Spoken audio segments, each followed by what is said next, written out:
Halo semuanya. Jadi kali ini kita akan membahas tentang 4 terlalu atau 4 kehamilan beresiko yang harus dihindari. Terlalu yang pertama adalah terlalu muda. Ibu hamil pertama di usia kurang dari 21 tahun harus dihindari loh. Kenapa? Karena yang pertama, kondisi rahim dan panggul belum berkembang secara optimal.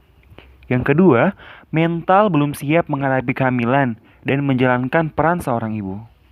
Ketiga, bayi yang akan lahir berpotensi prematur atau lahir sebelum waktunya. Yang keempat nih, berpotensi terjadi perdarahan yang berakibat kematian pada ibu dan bayinya. Yang kelima, berpotensi mengalami kanker leher rahim. Dan yang keenam, kurang optimalnya ibu untuk memelihara bayinya secara baik. Terlalu yang kedua adalah terlalu tua. Ibu hamil pertama pada usia lebih dari 35 tahun juga harus dihindari. Kenapa? Karena kesehatan dan fungsi rahim ibu sudah menurun. Terus berpotensi mengalami komplikasi medis dan perdarahan. Terus berpotensi preeklamsi, ketuban pecah dini atau KPD dan prematur.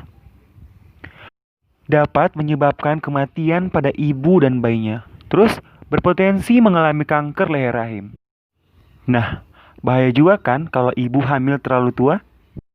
Terlalu yang ketiga adalah terlalu dekat jarak. Bukan jarak antar kita, tapi jarak antar kelahiran pertama dan kelahiran berikutnya. Nah, jarak antar kelahiran pertama dengan berikutnya kurang dari 3 tahun itu harus dihindari juga. Kenapa? Yang pertama nih, kurangnya waktu ibu untuk merawat dan menyusui bayinya. Yang kedua, berpotensi mengalami keguguran, anemia, cacat bawaan, dan lahir prematur. Yang ketiga, pertumbuhan dan perkembangan bayi kurang optimal karena jarak kelahiran dengan anak sebelumnya terlalu dekat. Terus yang keempat, perhatian dari orang tua kepada anak juga terbagi. Dan terlalu yang terakhir adalah terlalu banyak atau sering. Nah, hamil terlalu banyak atau sering sebaiknya dihindari. Kenapa? Karena yang pertama, tumbuh kembang anak kurang optimal. Yang kedua, kurangnya waktu ibu untuk merawat dirinya. Nah, kalau ibu udah susah buat ngerawat dirinya, berarti udah ngundang buat banyak masalah loh. Kenapa? Karena kalau kebanyakan hamil nih dari awalnya, bodinya udah swimming banget. Karena kebanyakan hamil lama-kelamaan, badannya dikendor, terus udah jelek, udah dekil, udah nggak cantik lagi lah istilahnya. Nah, lama-kelamaan pasti si suaminya pasti bosan. Nah, mungkin juga pasti ada yang namanya perceraian lah, perkelahian lah, terus perselingkuhan lah, terus yang jadi korban siapa? Nah, anaknya. Jadi makanya jangan coba-coba ya teman-teman. Oke, selanjutnya adalah yang ketiga, daya tahan tubuh ibu menurun sehingga mudah terserang penyakit. Terus yang keempat, keluarga menjadi kurang harmonis karena beban ekonomi yang berat. Duh, parah nih.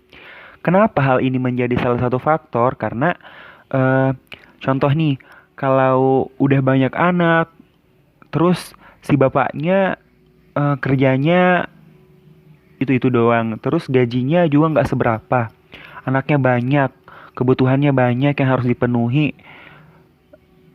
Nah, lama-kelamaan si bapaknya juga pasti udah capek, sehingga bisa-bisa sering terjadi namanya pertengkaran. Terus mengakibatkan perceraian juga loh. Nah, bahaya juga kan? Terus yang terakhir adalah gangguan kondisi kesehatan reproduksi pada ibu. Mulai dari kanker serviks, terus kanker rahim, dan lain-lain. Nah, itu tadi 4 terlalu atau 4 kehamilan yang harus dihindari.